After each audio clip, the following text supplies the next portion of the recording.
Hallelujah! Good morning. ಬೆಳಗಾಯ್ತು ಪ್ರಿಯರೇ. ಬೆಳಗ್ಗೆ 7 ಗಂಟೆ ಆಯ್ತು. ಈಗಾಗಲೇ ನೀವು ಎದ್ದಿರುತ್ತೀರಿ, ಪ್ರಾರ್ಥನೆ ಮಾಡಿಕೊಂಡಿರುತ್ತೀರಿ. ಇನ್ನೂ ಒಂದು ವೇಳೆ ನೀವು ಹಾಸಿಗೆಯ ಮೇಲಿರುವುದಾದರೆ ದಯಮಾಡಿ ಎದ್ದೇಳಿರಿ. ದೇವರ ವಾಕ್ಯವನ್ನು ಧ್ಯಾನಿಸೋಣ. ಚಿಕ್ಕ ಪ್ರಾರ್ಥನೆ. ಪರಿಶುದ್ಧ ದೇವರೇ, ನಿಮಗೆ ವಂದನೆಗಳು. ಪ್ರತಿದಿನ ಈ ರೀತಿಯಾಗಿ ನಿಮ್ಮ ಮಾತುಗಳು ನಮ್ಮನ್ನು ತಟ್ಟಿ ಎಬ್ಬಿಸುತ್ತಿರುವಾಗ ನಮ್ಮ ಜೀವಿತದಲ್ಲಿ ದೇವರೇ, ನೀವು ಆಶಿಸಿದಂತಹ ಸ್ಥಾನಕ್ಕೆ ನಾವು ಬೆಳೆಯುವ ಹಾಗೆ ಪ್ರತಿ ಉದಯದಲ್ಲಿ ನಿಮ್ಮೊಂದಿಗೆ ಸಹವಾಸ ಮಾಡುತ್ತಾ ನಿಮ್ಮ ಸನ್ನಿಧಿಯಲ್ಲಿ ಪ್ರಾರ್ಥಿಸುತ್ತಾ ಆಶೀರ್ವದಿಸಲ್ಪಡುವ ಹಾಗೆ ನಮ್ಮಲ್ಲಿ ಪ್ರತಿಯೊಬ್ಬರಿಗೂ ಸಹಾಯ ಮಾಡಿರೆಂದು ಕ್ರಿಸ್ತನ ನಾಮದಲ್ಲಿ ಬೇಡುತ್ತೇನೆ ತಂದೆಯೇ, ಆಮೇನ್. ದೇವರಿಗೆ ಸ್ತೋತ್ರ. ನಿಮ್ಮ ಹತ್ತಿರ ಬೈಬಲ್ ಇದೆಯಾ? ನೀವು ಬೈಬಲ್ ತೆರೆದು ಓದುತ್ತಾ ಇದ್ದೀರಾ? ಉದಯಕಾಲ ಧ್ಯಾನವನ್ನು ಕ್ಲುಪ್ತವಾಗಿ ಹಂಚಿಕೊಳ್ತಿದ್ದೇವೆ.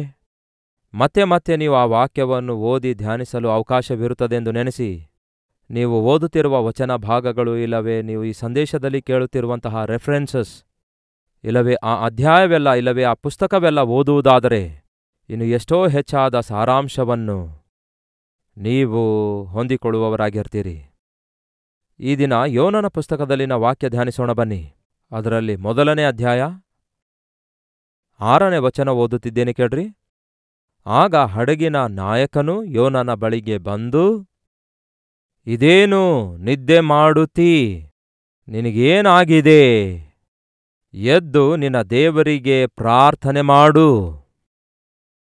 ಬಹಳ ವಿಚಿತ್ರವಾಗಿದೆ.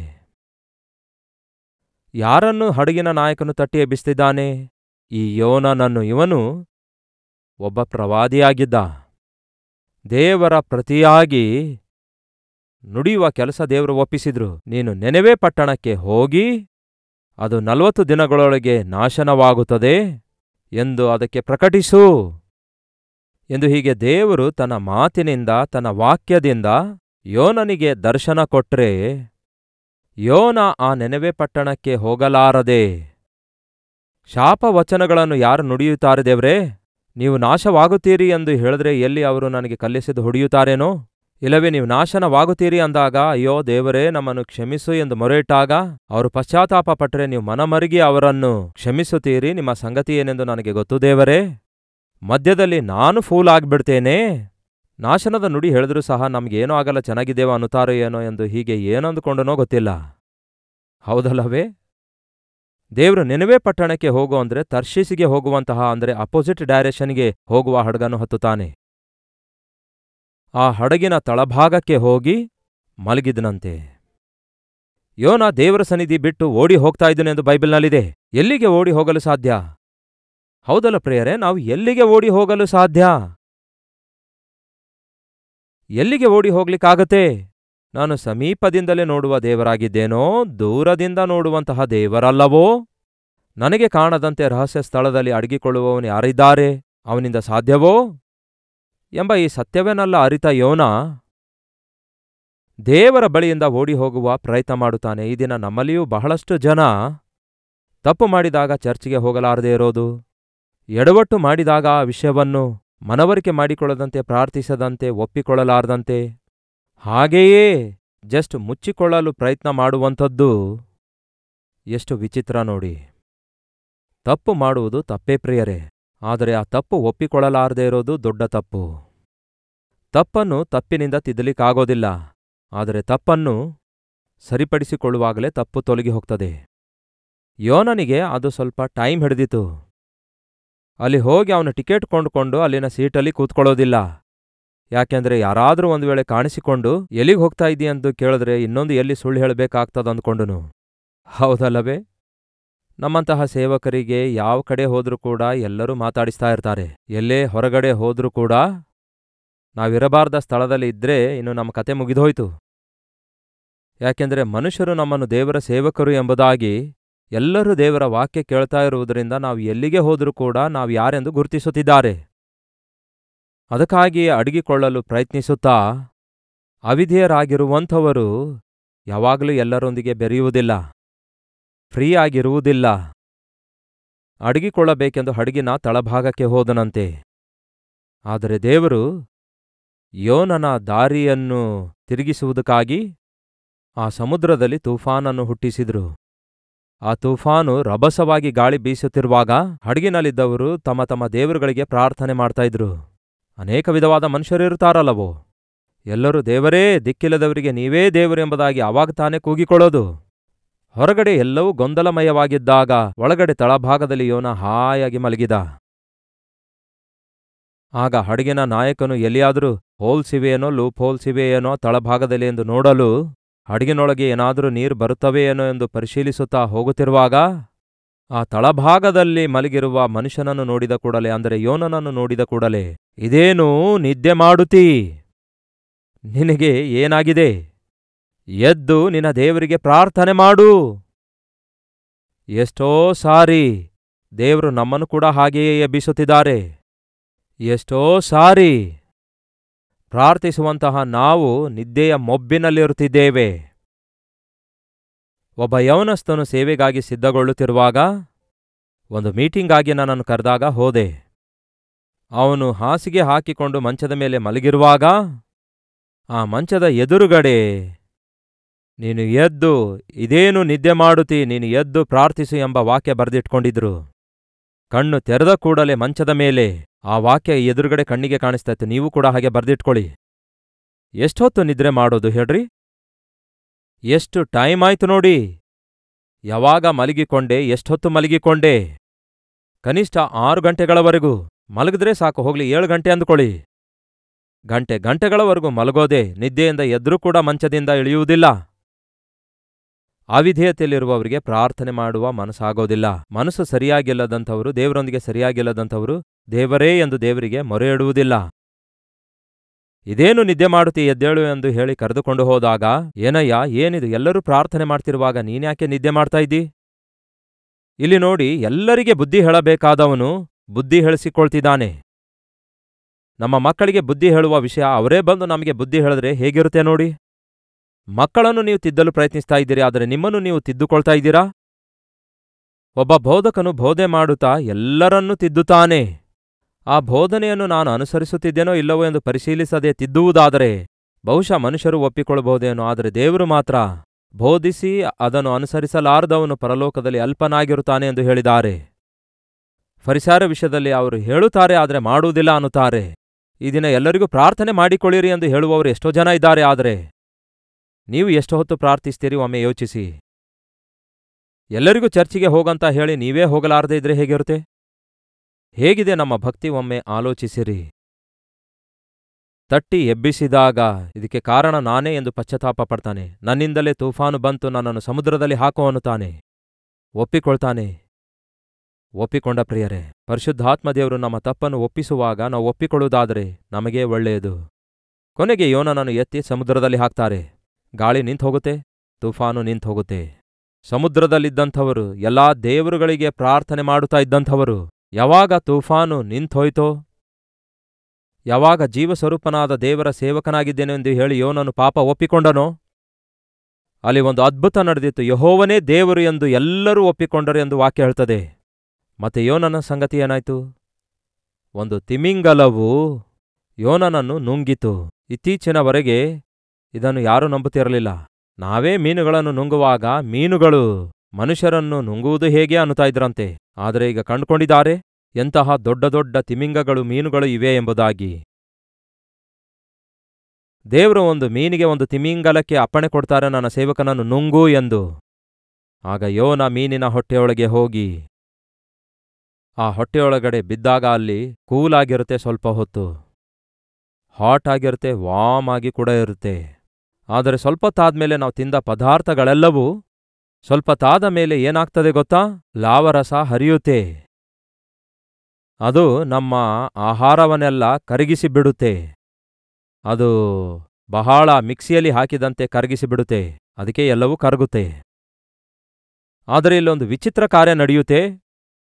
ಆ ಮೀನು, ಯಾವ ಮೀನು ಯೋನನಿಗೆ ನುಂಗಿತೋ ಅದರ ಹೊಟ್ಟೆಯೊಳಗೆ ಆ ಲಾವರಸ ಜುರ್ರಂತ ಹರ್ಕೊಂಡು ಹೋಗಿರಬಹುದು. ಆಗ ಅಲ್ಲಿ ಪ್ರಾರ್ಥಿಸ್ತಿದ್ದಾನೆ. ಏನೆಂದು ಪ್ರಾರ್ಥಿಸಿದನೆಂದು ನೋಡಿ. ಅದೇ ಯೋನನ ಪುಸ್ತಕ 2ನೇ ಅಧ್ಯಾಯ 1ನೇ ವಚನ. ಯೋನನು ಆ ಮೀನಿನ ಹೊಟ್ಟೆಯೊಳಗೆ ಇದ್ದುಕೊಂಡು ತನ್ನ ದೇವರಾದ ಯೆಹೋವನಿಗೆ ಹೀಗೆ ಪ್ರಾರ್ಥಿಸಿದನು. ಎಲ್ಲಿಂದ ಪ್ರಾರ್ಥಿಸುತ್ತಿದ್ದಾನೆ? ಆ ಮೀನಿನ ಹೊಟ್ಟೆಯೊಳಗಿಂದ ಹಾಯಾಗಿ ಚರ್ಚಿಗೆ ಹೋಗಿ ಪ್ರಾರ್ಥನೆ ಮಾಡಿ ಅಂತ ಹೇಳಿದ್ರೆ ಮಾಡೋದಿಲ್ಲ. ಹಾಯಾಗಿಯೇ ನಿಮ್ಮ ಮನೆಯಲ್ಲಿಯೇ ಸೋಫಾ ಪಕ್ಕದಲ್ಲಿ ಮೊಳಕಾಲೂರಿ ಪ್ರಾರ್ಥಿಸಿ ಅಂತ ಹೇಳಿದ್ರೆ, ಹಾಲಲ್ಲಿ ಕೂತ್ಕೊಂಡು ಪ್ರಾರ್ಥಿಸಿರಿ ಅಂತ ಹೇಳಿದ್ರೆ ನಿದ್ರೆ ಹೋಗ್ತಾರೆ. ಹೌದಲ್ಲ?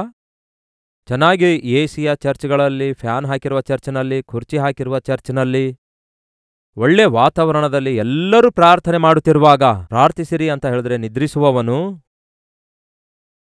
ಬಹಳ ಕಷ್ಟ ಬರುವುದಾದರೆ, ಅಂಥವರಿಗೆ ಶ್ರಮೆ ಬರುವುದಾದರೆ ಗೋಳಾಡುತ್ತಾರೆ ದೇವರಿಗೆ. ಹೌದಲ್ಲವೇ?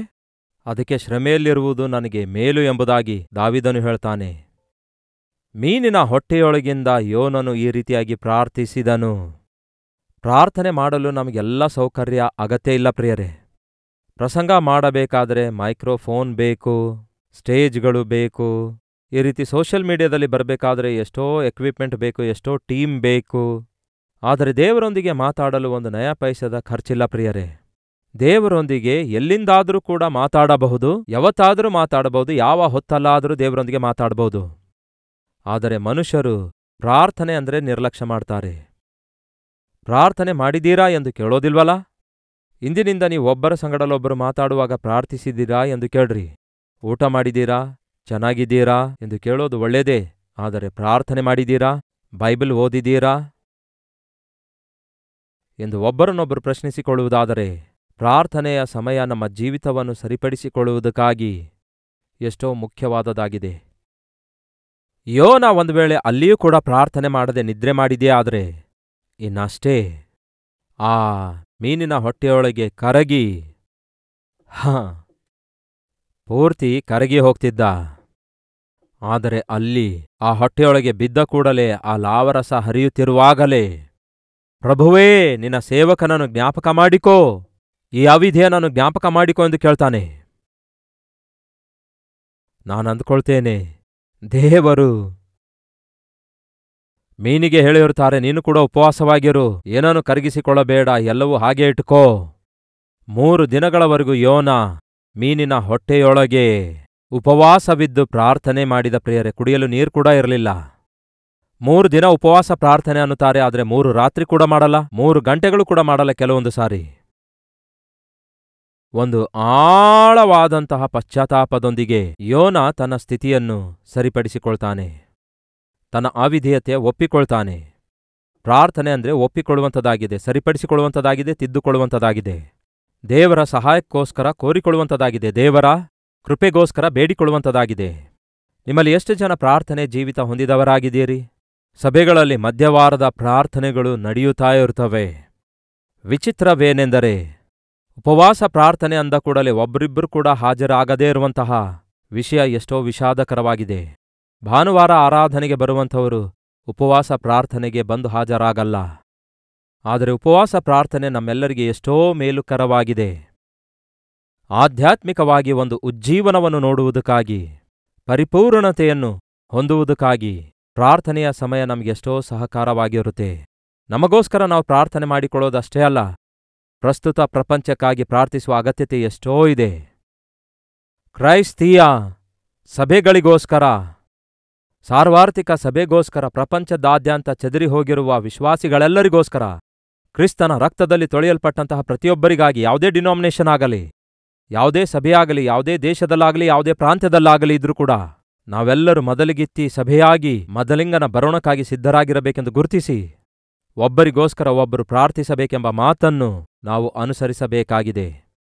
ಯೋನನಿಗೆ ಒಂದು ದೊಡ್ಡ ಕೆಲಸ ಒಪ್ಪಿಸುತ್ತಾರೆ ದೇವರು. ನೆನೆವೆ ಪಟ್ಟಣ ರಕ್ಷಿಸುವುದಕ್ಕಾಗಿ ಯೋನನಿಗೆ ದೇವರು ಕೋರಿಕೊಂಡ್ರೆ ಅವನು ನಿದ್ರೆ ಮಾಡ್ತಾ ಇದ್ದ. ದೇವರು ಅವನ ದಾರಿ ಬದಲಾಯಿಸಿದಾಗ ಪಶ್ಚಾತ್ತಾಪ ಪಡ್ತಾನೆ. ಈ ಯೋನ ಪುಸ್ತಕದ 2ನೇ ಅಧ್ಯಾಯ ಪೂರ್ತಿಯಾಗಿ ಓದು ನೋಡ್ರಿ. ಯೋನ ಮಾಡಿದ ಪ್ರಾರ್ಥನೆ ಅಲ್ಲಿದೆ. ಬಹಳ ಚೆನ್ನಾಗಿ ಪ್ರಾರ್ಥಿಸ್ತಾನೆ. ಅದರಲ್ಲಿ ಕೊನೆಯ ವಚನ ಓದುತ್ತೇನೆ ಕೇಳ್ರಿ. ಯೆಹೋವನಿಂದಲೇ ರಕ್ಷಣೆ ಉಂಟಾಗುವುದೆಂದು ಪ್ರಾರ್ಥಿಸಿದನು. ಆಗ ಯೆಹೋವನು ಮೀನಿಗೆ ಅಪ್ಪಣೆ ಕೊಡಲು ಅದು ಯೋನನನ್ನು ನೆಲದ ಮೇಲೆ ಕಕ್ಕಿಬಿಟ್ಟಿತು. ದೇವರೇ, ಉಪದ್ರವದಲ್ಲಿ ನನ್ನನ್ನು ಜ್ಞಾಪಕ ಮಾಡಿಕೋ, ನನ್ನ ಪ್ರಾರ್ಥನೆ ಅಂಗೀಕರಿಸು ಎಂದು ಪ್ರಾರ್ಥಿಸಿದಾಗ 3ನೇ ದಿನದಲ್ಲಿ ಯಾವ ಗಾಯ ಉಂಟಾಗದಂತೆ, ಯಾವ ಇನ್ಫೆಕ್ಷನ್ ಉಂಟಾಗದಂತೆ, ಯಾವ ಕಾಯಿಲೆ ಉಂಟಾಗದಂತೆ ಬಹಳ ಚೆನ್ನಾಗಿ 3 ದಿನಗಳವರೆಗೂ ದೇವರು ಆ ಯೋನನನ್ನು ಮೀನಿನ ಹೊಟ್ಟೆಯೊಳಗಡೆ ಕಾಪಾಡಿ ಅವನ ಪ್ರಾರ್ಥನೆಗೆ ಉತ್ತರ ಕೊಟ್ಟು ಮತ್ತೆ ಆ ಮೀನು ಅವನನ್ನು ಕಕ್ಕಿದಾಗ ಅವನು ತ್ವರೆಪಟ್ಟು ನೆನೆವೆಯೊಳಗೆ ಓಡುತ್ತಾ ಹೋಗುತ್ತಾನೆ.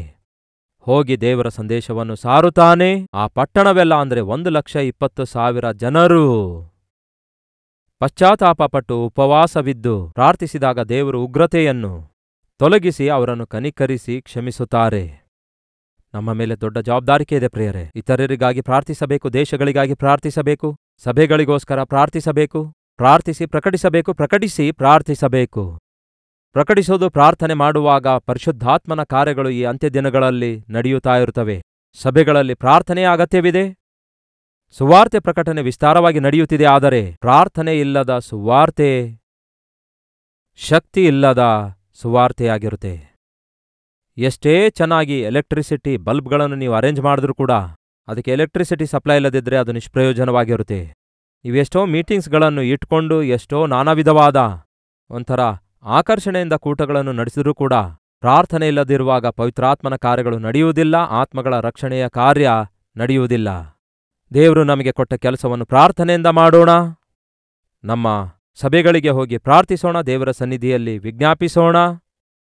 ಕರ್ತನ ಬರೋಣ ಅತ್ಯಂತ ಸಮೀಪವಾಗಿರುವ ಈ ದಿನಗಳಲ್ಲಿ ಪಶ್ಚಾತ್ತಾಪದೊಂದಿಗೆ ಮಾನಸಾಂತರ ಹೊಂದಿಕೊಳ್ಳುವ ಹಾಗೆ ಪ್ರಪಂಚದಾದ್ಯಂತ ಪವಿತ್ರಾತ್ಮನ ಕಾರ್ಯಗಳು ನಡೆಯುವ ಹಾಗೆ ಪ್ರಾರ್ಥಿಸೋಣ.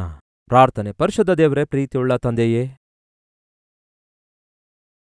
ಒಂದು ಸಾರಿ ನಮ್ಮನ್ನು ನೋಡಿರಿ ದೇವರೇ. ನಿಮ್ಮ ಮಾತಿಗೆ ಅವಿಧೇಯರಾದಂತಹ ವಿಶ್ವಾಸಿ ಅನಿಸಿಕೊಳ್ಳುವವರು, ಸೇವಕರು ಅನಿಸಿಕೊಳ್ಳುವಂಥವರು ಅನೇಕರಿದ್ದಾರೆ. ಅವರನ್ನು ನೋಡು. ನೀವು ಹೇಳಿದ್ದನ್ನು ಹೇಳಿದ ಹಾಗೆ ಮಾಡುವಂತೆ, ನೀವು ಹೋಗೆನ್ನುವ ಸ್ಥಳಕ್ಕೆ ಹೋಗುವುದಕ್ಕಾಗಿ, ನೀವು ಹೇಳನ್ನುವ ಸಂದೇಶ ಹೇಳುವುದಕ್ಕಾಗಿ, ನಿಮ್ಮ ಸನ್ನಿಧಿಯಲ್ಲಿ ಪ್ರಾರ್ಥಿಸಿ ಬಲವನ್ನು ಹೊಂದಿಕೊಳ್ಳುವುದಕ್ಕಾಗಿ, ಆಧ್ಯಾತ್ಮಿಕವಾಗಿ ಅಭಿವೃದ್ಧಿಯಾಗಿ ಆತ್ಮಗಳನ್ನು ಸಂಪಾದಿಸುವುದಕ್ಕಾಗಿ ವಿಶ್ವಾಸಿಗಳೆಂದು ಹೇಳಿಕೊಳ್ಳುವ ನಮ್ಮ ಪ್ರತಿಯೊಬ್ಬರಿಗೂ, ಮತ್ತಷ್ಟು ಮುಖ್ಯವಾಗಿ ದೈವ ಸೇವಕರೆಲ್ಲರಿಗೂ ಸಹಾಯ ಮಾಡಿರಿ. ಸಭೆಯಲ್ಲಿರುವ ಪ್ರತಿ ವಿಶ್ವಾಸಿ ಮೇಲಿಂದ ಮೇಲೆ ಸಭೆಗೆ ಹೋಗಿ ತಮ್ಮನ್ನು ತಾವು ಪರಿಶೀಲಿಸಿಕೊಂಡು ಪರಿಶೋಧಿಸಿಕೊಂಡು ಪಶ್ಚಾತ್ತಾಪಪಟ್ಟು ನಿರ್ದೋಷಿಗಳಾಗಿಯೂ ನಿಷ್ಕಳಂಕರಾಗಿಯೂ ನಿಮ್ಮ ಮುಂದೆ ನಿಲ್ಲಲು ಸಿದ್ಧರಾಗುವಂತೆ ಸಹಾಯ ಮಾಡಿರೆಂದು ಕ್ರಿಸ್ತನ ನಾಮದಲ್ಲಿ ಬೇಡುತ್ತೇನೆ ತಂದೆಯೇ, ಆಮೇನ್. ತಂದೆಯಾದ ದೇವರ ಪ್ರೀತಿಯೂ ಮಗನಾಗಿರುವ ಕ್ರಿಸ್ತನ ಕೃಪೆಯೂ ಆದರಣೆ ಕರ್ತನಾದ ಪವಿತ್ರಾತ್ಮನ ಸಹವಾಸವು ಕೂಡಿ ಬಂದಿರುವ ನಮ್ಮೆಲ್ಲರ ಸಂಗಡ ಇಂದಿಗೂ ಸದಾಕಾಲಕ್ಕೂ ನೆಲೆಯಾಗಿರಲಿ. ಆಮೇನ್. ದೇವರಿಗೆ ಸ್ತೋತ್ರ. ನಿಮ್ಮ ಪ್ರಾರ್ಥನಾ ಮನವಿಗಳನ್ನು 8939731313 ನಂಬರ್ಗೆ ಮೇಲಿಂದ ಮೇಲೆ ತಿಳಿಯಪಡಿಸಿರಿ. ಪ್ರತಿದಿನ ಕೇಳಿಕೊಳ್ತಿದ್ದೇವೆ ಕೆಳಗೆ ಕೊಡಲ್ಪಟ್ಟ ನಂಬರ್ಗೆ. ಹೊರದೇಶದಿಂದಲೂ ಸಹ ನೀವು ವೀಕ್ಷಿಸುವುದಾದರೆ ಇದೇ ನಂಬರ್ಗೆ ನಿಮ್ಮ ಮನವಿಗಳನ್ನು ಕಳಿಸಿಕೊಡಿರಿ. ನೀವು ಕಳಿಸುವ ಪ್ರಾರ್ಥನಾ ಮನವಿಗಳಿಗಾಗಿ ನಾವು ಪ್ರಾರ್ಥಿಸುತ್ತಿದ್ದೇವೆ. ನಿಮ್ಮ ಪ್ರೈಸ್ ರಿಪೋರ್ಟ್ಸ್ಗಾಗಿಯೂ ಕೂಡ ದೇವರನ್ನು ಸ್ತುತಿಸುತ್ತಿದ್ದೇವೆ. ಪ್ರಾರ್ಥಿಸಿರುವ ವಿಷಯಗಳಿಗಾಗಿ ದೇವರು ಉತ್ತರಿಸುತ್ತಿದ್ದಾರೆ. ಅದಕ್ಕಾಗಿ ದೇವರಿಗೆ ಮಹಿಮೆ ಪಡಿಸುತ್ತೇವೆ. ಕರ್ತನ ಚಿತ್ತವಿರುವುದಾದರೆ ಇದೇ ಅನುದಿನದ ಧ್ಯಾನ ಎಂಬ ಕಾರ್ಯಕ್ರಮದಲ್ಲಿ ಮತ್ತೆ ನಾಳೆ ಬೆಳಗ್ಗೆ ಭೇಟಿಯಾಗೋಣ. ಅಲ್ಲಿಯವರೆಗೂ ದೇವರ ಮಹಾಕೃಪೆ ನಿಮ್ಮೆಲ್ಲರೊಂದಿಗಿರಲಿ.